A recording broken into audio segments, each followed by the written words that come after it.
गणपति बप्पा हर साल भारत की इकोनॉमी को बचाते हैं। क्या बकवास है। हाँ, माना कि गणपति के समय हमारे शहर जगमगा उठते हैं, हर घर में नई रौनक होती है, हम दोस्तों से मिलते हैं और ढेर सारा खाना खाते हैं, लेकिन इसका भारत की इकोनॉमी से क्या कनेक्शन?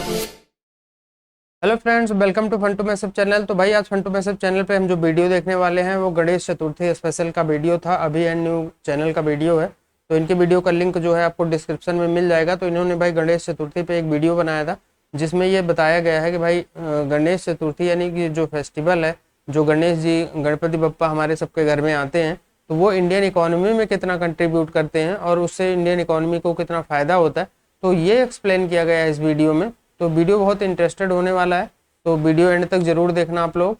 तो चलिए शुरू करते हैं। और शुरू करने से पहले भाई चैनल को सब्सक्राइब नहीं किया है तो वो भी कर लेना और साथ में बेल आइकन प्रेस कर देना ताकि मेरी वीडियोज़ का नोटिफिकेशन आप लोगों को मिलता रहे।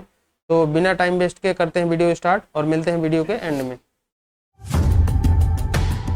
चलिए आज के इस वीडियो में समझते हैं कि गणपति के इन 10 दिनों में भारत के लोग कितने पैसे कमाते हैं। इस फेस्टिवल का टोटल टर्नओवर कितना है, कितने आइडल्स बनते हैं, कितने फूल बिकते हैं और इससे हमें क्या फर्क पड़ता है। अगर आपको ये इन्फॉर्मेशन इंटरेस्टिंग लगती है तो फटाफट गणपति बप्पा मोरिया कहकर अपने दोस्तों के साथ इस वीडियो को शेयर कर दीजिए। और आपका फेवरेट गणपति पंडल कौन सा है हमें कॉमेंट्स में बताइए ताकि नॉलेज के देवता गणपति बप्पा आप पर प्रसन्न हो जाए। गणपति भारत में से कई लोगों का और मेरा भी फेवरेट फेस्टिवल है। गणपति बापा सिर्फ हमारे दिलों पर राज नहीं करते, वो हमारी इकोनॉमी भी चलाते हैं। फेस्टिवल्स को भारत का इकोनॉमिक ड्राइवर कहते हैं क्योंकि उनसे एक कॉन्सेप्ट का जन्म होता है called ripple effect. Consumption boom, seasonal employment, export income, capital investments. ये सुनने में कॉम्प्लिकेटेड लगता होगा लेकिन आपने खुद ऑब्जर्व किया है and I will prove it to you. Ganpati Bappa is the god of prosperity और उनकी शक्ति के दर्शन गणेश फेस्टिवल के दौरान इकोनॉमिक एक्टिविटी के रूप में होते हैं। सुनकर विश्वास नहीं होगा लेकिन गणपति के 10 दिनों में सिर्फ मुंबई जैसे एक शहर में 1 लाख करोड़ का इकोनॉमिक टर्नओवर होता है। To put things in perspective, IPL Bharat का सबसे बड़ा स्पोर्टिंग इवेंट है और IPL के दौरान एडवर्टाइजिंग और स्पॉन्सरशिप में 15,000 करोड़ का बिजनेस होता है। इमेजिन 15,000 करोड़ फॉर IPL जो 2 महीने के लिए चलता है और 1 लाख करोड़ फॉर गणपति। और ये इतना बड़ा नंबर काफी जस्टिफाइड भी है। अचानक से ट्रेडिशनल कपड़ों की डिमांड बढ़ती है, फिर वो साड़ी हो या कुर्ता, लोग सज धज कर नए कपड़ों के साथ साथ नए गहने लेकर अपने परिवार जनों से मिलते हैं और किसी के घर जाते समय खाली हाथ थोड़ी जा सकते हैं। सिर्फ 3 इंडस्ट्रीज टेक्सटाइल, ज्वेलरी और स्वीट्स की बात करें तो टेक्सटाइल सेल्स में 30%, ज्वेलरी में 25% और मिठाइयों में तो 40% बढ़त भारत में देखने मिलती है। और मीठा सिर्फ हम भक्त ही नहीं, गणपति बप्पा भी तो पसंद करते हैं। मोदक, ये है मोदक जिसका मेन इंग्रेडिएंट होता है कोकोनट। पुणे के एक शहर का डेटा देखें तो सिर्फ 10 दिनों में 35 लाख नारियल बिकते हैं। डिमांड ज्यादा होती है तो प्राइसेस भी बढ़ते हैं। 2010 का डेटा कहता है कि पुणे के कोकोनट मार्केट ने इन 10 दिनों में 1.8 करोड़ का टर्नओवर किया। इमेजिन 1.8 करोड़ और ये डेटा 14 साल पुराना है। अब पुणे से एक और शहर जाते हैं नासिक और देखते हैं नासिक कर गणपति बप्पा की पूजा के लिए कितने फूल खरीदते हैं। ये है नासिक का पंचवटी फूल मार्केट जहां एक नॉर्मल दिन में ही 20 टन फ्लावर बिकते हैं। 20 टन यानी 10 फुल्ली ग्रोन राइनोस जितने फूल नासिक एक दिन में कंज्यूम करता है। और ये एक नॉर्मल दिन की बात है, उत्सव की नहीं। गणपति के दौरान मैरीगोल्ड, शेवंती, पारिजात, जैस्मिन और बाप्पा के फेवरेट हिबिस्कस के सेल सीधा डबल हो जाते हैं। यानी थोड़ा सा मैथ करें तो नासिक के एक शहर में इन 10 दिनों में 200 राइनोस के वजन जितने फूल बिकते हैं। That's crazy। सोचिए इस एक छोटी सी एक्टिविटी की वजह से न जाने कितने फ्लावर सेलर्स के घर चलते होंगे। ये था रिपल इफेक्ट का पहला मुद्दा, कंजम्पशन बूम। आगे बढ़ते हैं। महाराष्ट्र के रायगढ़ डिस्ट्रिक्ट में पेड़ रीजन आता है। यहाँ ऐसे अनेक कारखानों में गणपति की मूर्तियाँ बनती हैं। 2000 से ज्यादा मूर्तिकार अपनी कला के थ्रू मिट्टी से बाप्पा बनाते हैं। कितनी पता है? 30 से 35 लाख मूर्तियाँ। वो भी हर साल। और इस एक मंगलमय एक्टिविटी से ये मूर्तिकार 600 करोड़ रुपए कमाते हैं। पूरे देश की बात करें तो हर साल 20 करोड़ आइडल्स का सेल होता है। इसे कहते हैं सीजनल एम्प्लॉयमेंट, जिसका भारत की इकोनॉमी में एक बड़ा रोल है। ये है रिपल इफेक्ट का दूसरा लेवल। लेकिन आपको सुनकर विश्वास नहीं होगा कि कुछ साल पहले तक गणपति की मूर्तियां भी चाइना से इंपोर्ट होती थी, लेकिन कोविड के बाद ये ट्रेंड बंद हुआ। एज अ रिजल्ट हमारे लोकल मूर्तिकारों को 300 करोड़ रुपयों का बिजनेस मिला। CAIT के इस कैंपेन से पहले फेस्टिव सीजन में 50,000 करोड़ का बिजनेस चाइना को मिलता था। यानी फेस्टिवल हमारा लेकिन फायदा उनका हो रहा था। अब काफी हद तक ये कम हो चुका है। इस पॉजिटिव न्यूज के लिए 1 लाख लाइक्स तो बनता है। डेकोरेटर्स, इलेक्ट्रिशियंस, मूर्तिकार, न जाने कितनी ऐसी seasonal opportunities Ganpati Bappa create करते हैं। एस्टिमेट्स कहते हैं कि इन दिनों में 1 लाख लोगों को एडिशनल एम्प्लॉयमेंट अपॉर्चुनिटीज मिलती हैं।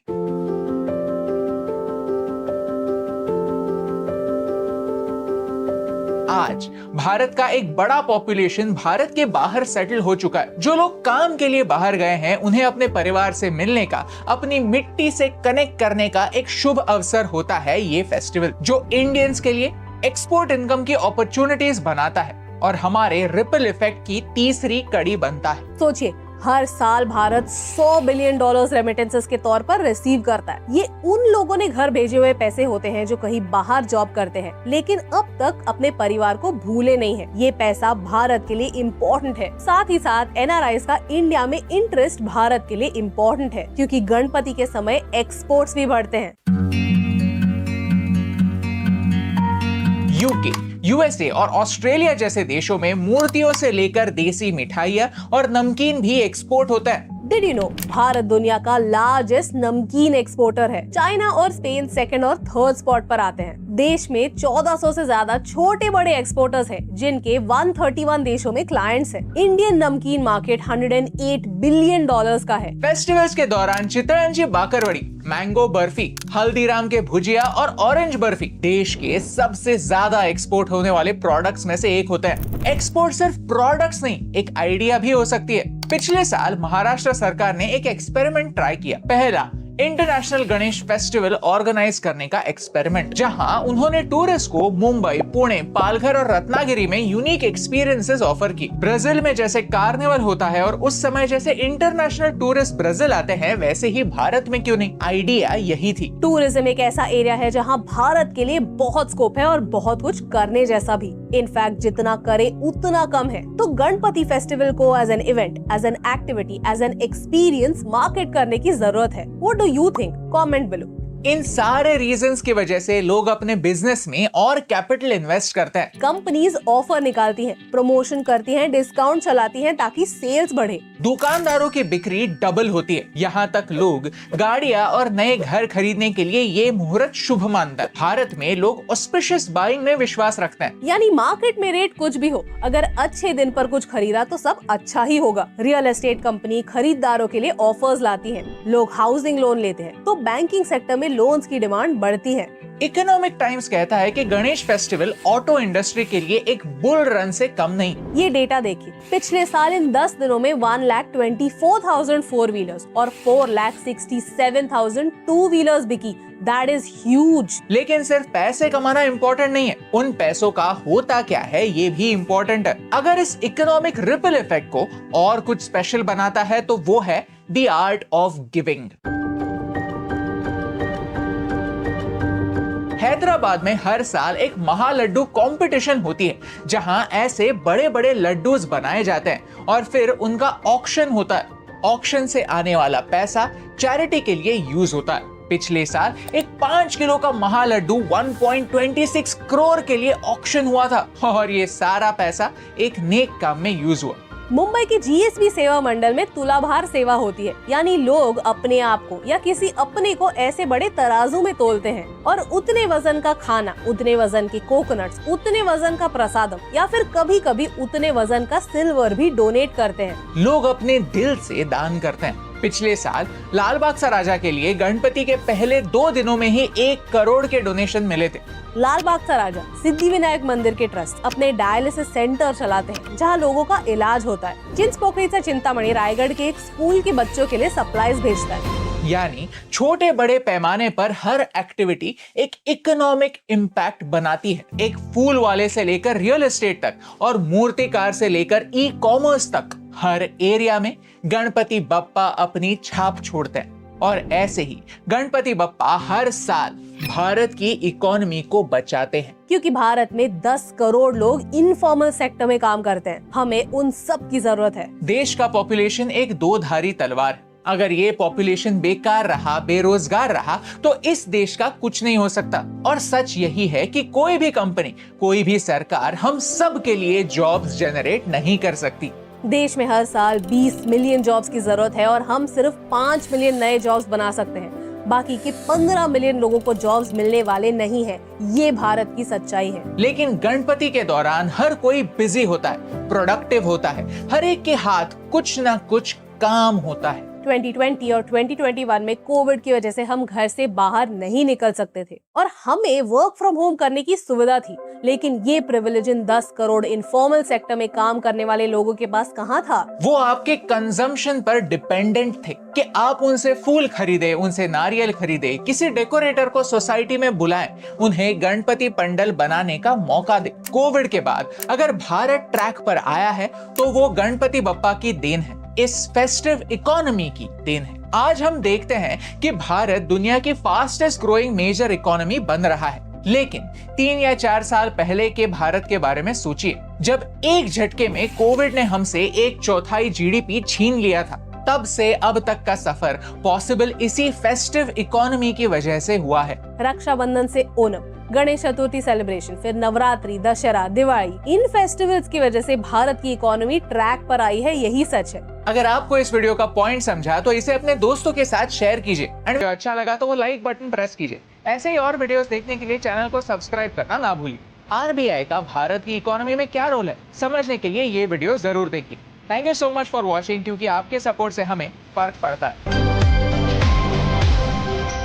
बहुत ही जी जबरदस्त लगा। अभी इन्होंने काफी जबरदस्त वीडियो बनाई है जिसे अप्रिशिएट करना बनता है। बिल्कुल और ये जनाब। जितने भी मजहबी धार्मिक जो मतलब खास फंक्शन होते हैं, वाकई ही ये जान डालने वाले आते हैं। जब भी ये आते हैं अवाम में, या जो लोग होते हैं इन्हें सेलिब्रेट करने वाले, उनके घरों में खुशियां दोबारा हो जाती हैं। और बहुत ज्यादा अमीर लोग जो भी होते हैं वो भी इन दिनों को सेलिब्रेट करते हैं। बहुत सारा उनके पास पैसा होता है कि अपने घर को सजाते हैं, तो उसमें इतना सा पैसा लगाते हैं, वो गरीब के पास पैसा जाता है। तो ये एक बहुत बड़ी अच्छा इवेंट होता है जो भी एक मजहबी होता है। यहाँ पे ये जो वीडियो थी इतनी डिटेल थी, उन्होंने पूरा बताया था। एक तो उनको माना भी जाता है कि जो गणेश है उनको ये समझा जाता है कि वो खुशी लेके आते हैं, खुशी पैसा लेकर आते हैं, प्रॉस्पेरिटी हाँ, लेकर आते exactly। हैं। तो ये और इनको भी मतलब ये कहा जाता है कि लक्ष्मी लेके आते हैं। मैंने ये ना वर्ड बहुत सुना है, काफी वीडियोस वगैरह में सुना है कि गणपति बप्पा, हाँ, गणपति आते हैं तो वो लक्ष्मी लेके आते हैं। तो वो पूरा उन्होंने समझाया कि इन दिनों में लोग मतलब घर खरीदते हैं, गाड़ी खरीदते हैं, या अपनी जो भी स्पेशल चीजें वो कहते हैं वो इन दिनों में खरीदते बड़ा हैं। लड्डू बनाते हैं, उसका ऑक्शन होता है, नीलामी होती है, जो पैसे आते हैं फिर वो चैरिटी में देते हैं। ये भी अच्छी बात है, गरीबों का तो फायदा होता है। और बोल रहे थे कि इंडिया में रोजगार थोड़ा कम है, लेकिन इन फेस्टिवल्स की वजह से हर किसी को रोजगार मिलता है, हर कोई बिजी होता है। एक साल में बोल रहे थे 20 करोड़ मूर्तियां बनती हैं इंडिया में। यार ये बड़ी बात है भाई, इतनी मूर्तियां बनती हैं। तो ये हिंदू धर्म की भाई ये मतलब अच्छा ही है कि वो गरीबों में तो मदद करते हैं गरीबों की।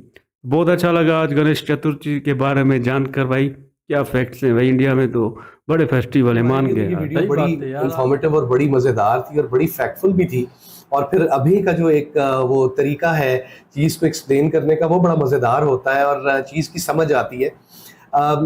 हम गणेश जी के इस फेस्टिवल के बारे में ये तो जानते हैं कि ये 10 दिनों का फेस्टिवल होता है। हाँ। और न सिर्फ इंडिया में बल्कि अक्रॉस द वर्ल्ड जहाँ जहाँ हिंदू कम्युनिटी है वो, और इसके अलावा हिंदी कम्युनिटी के अलावा भी लोग इस फेस्टिवल के अंदर बड़ी खुशी से और बड़े जोश के साथ वो शामिल भी होते हैं और इसको सेलिब्रेट करते हैं।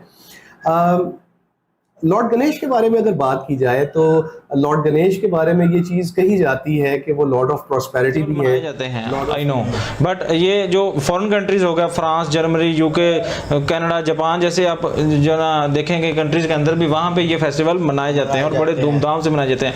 हालांकि बर्लिन के अंदर आपने देखा होगा कि कल वो गणेश जी का वो फेस्टिवल निकाल रहे थे। तो देखिए ये सारी चीज़ें कहाँ से एक्सपोर्ट होके जाती हैं? भारत से, इंडिया से यार, भारत से होकर जाती है ना, क्योंकि देखें वो फेस्टिवल की सारी चीजें कहाँ पे बनती हैं? भारत में, भारत है इंडिया, भारत में। तो देखिए वहाँ पे ये सारी ऐसी चीजें हैं एक्सपोर्ट करता है जो कि और कोई देश नहीं कर सकता, क्योंकि यहाँ की संस्कृति, कला, कल्चर को कौन समझता है? भारत देश समझता है। तो ये थी भाई आज की वीडियो, और गणेश चतुर्थी स्पेशल ये वीडियो थी। तो गणेश जी कैसे भाई हमारी इकोनॉमी में और कैसे मतलब कितना फायदा पहुंचा रहे हैं। और भाई हमारे यहाँ तो होता भी है, कोई काम करने से पहले गणेश जी की ही पूजा होती है, मतलब सबसे पहले इन्हीं की पूजा पाठ करके कोई काम शुरू किया जाता है। तो भाई गणेश जी जो है ऐसे नहीं है, वो सभी देवताओं में जैसे कहते हैं प्रथम पूज्य माने गए हैं। तो भाई गणेश जी का पहले पूजा होती है, कोई भी पूजा हो हिंदू धर्म में तो सबसे पहले गणेश जी की ही पूजा होती है। इनको जैसे कि एक ये कह लो वरदान है कि भाई जब ये हुआ था कि किस देवता को जो है प्रथम पूज्य बनाया जाए, तो उसमें गणेश जी को जो है चूज किया गया था। और तब से गणेश जी की अभी तक, वो बहुत पहले की बात है, यानी कि कौन से युग की है मुझे नहीं पता भाई, लेकिन ये है कि स्टोरी मुझे थोड़ी बहुत ही पता है।